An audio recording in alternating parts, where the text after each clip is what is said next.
Well, how do you feel about it now, being down 2-0? How would you describe that? If it's not personal? Yeah, it's new territory for us. So I think our guys look at it as a challenge and as an opportunity. They've accomplished so much over the years, and the fact that we haven't been down 2-0, to be honest, that's kind of in and of itself a pretty amazing accomplishment in a decade of playoff runs to never be down 2-0. So we've been down 3-1 before. Our guys have been through everything, so it's a great challenge for us, and I think we're excited for the challenge. Steve, now that it's official that Mike Brown is Coach of the Year, what do you think about him getting that honor by a unanimous vote? Not surprising. I think every coach in the league felt the same way.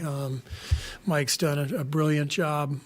They've done a great job putting together their roster the last couple of years, and Mike and his staff have just hit a home run this year, so well deserved. I think everybody knows what's at stake at this point. How do you help your players focus on the immediate tonight as opposed to what the long-term ramifications may be if things don't go well?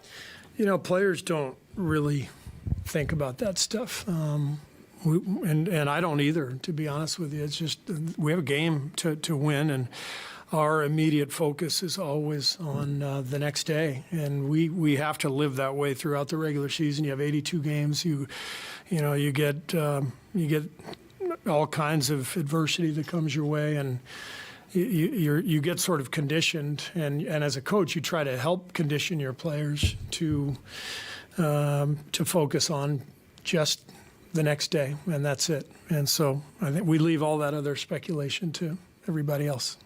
You in particular, Larry.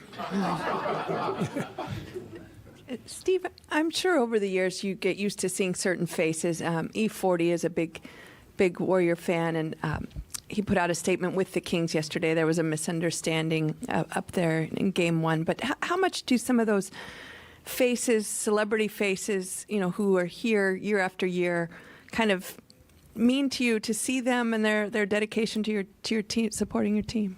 Yeah, it's fun. I mean, he sits right next to our bench. We see him all the time, and he's a huge supporter, and our guys love him, and he's always got a big smile on his face. So it's fun. I mean, what's happened here over the last decade has been really special, and it's fun to share it with our fans and with everybody who's supporting our team. And it's been a pretty amazing ride, and that's one of the reasons you get a lot of different people who are giving us support every single night. It's pretty special. Steve Becker, your group has been pretty effective in limiting Keegan Murray to this point. What do you attribute that to? And then what's also just your thoughts on a rookie having as prominent of a role as Keegan has on a playoff team? Yeah, I mean, he's a great shooter, and he's got good size, and so we know the threat that he poses, and like their other shooters with Herter and Monk and Trey Lyles. I mean, they're all capable, and they obviously run great stuff through Sabonis and Fox, and so they're all capable of knocking down shots. We've been able to contain Murray through the first two games. That doesn't mean it'll automatically happen in Game 3. So every game's different. We just have to make sure we stay locked in on our assignments and on the scouting report, the individual player scouting reports that our guys all have, and understand, we can't give him any clean looks. He can get hot in a hurry. As far as him playing so much as a rookie, it's impressive. I think did he have 3 years of college experience or 2? I don't know. Anybody know? I think he left after South. 2, yeah. So he's a very mature player who has stepped right in and played well for them. Very impressive. Steve, Jonathan played a pretty significant role for this team down the stretch of the regular season, but so far through 2 postseason games, he's only averaging like 6.8 minutes a night. What do you see as the biggest factor in that? Things just haven't fallen for him yet. There's not a matchup in this series that is, 100% requirement. His best attribute is his on-ball defense of the big wings that we play night to night, whether it's Brandon Ingram or, Kevin Durant or LeBron. I mean, that's where he is really important for us. And this is a different kind of series. And so, what I've told him and I tell all our guys is every series is different. Everything can change from one game to the next. You just got to stay ready. And if you do that, things tend to fall your way. And so things could be very different tonight. The next game, whenever, you just have to stay prepared. Steve, back here. The Kings ranked 24th in defense during the regular season. I know you're obviously very familiar with what kind of defensive coach Mike Brown is, but I don't know if surprise is the words, but are you surprised that they've been able to defend it at this level, or just what do you make of the difference in their defense in the playoffs versus regular season? Yeah, they've done a really good job of understanding our personnel. Obviously, Mike has great knowledge of our players, and so he's made a point of being very physical and trying to keep Mitchell on Steph for as many minutes as possible, and trying to be very physical with our other guys, and they've done a really good job of that. Gary just kind of show up sick the last couple of days?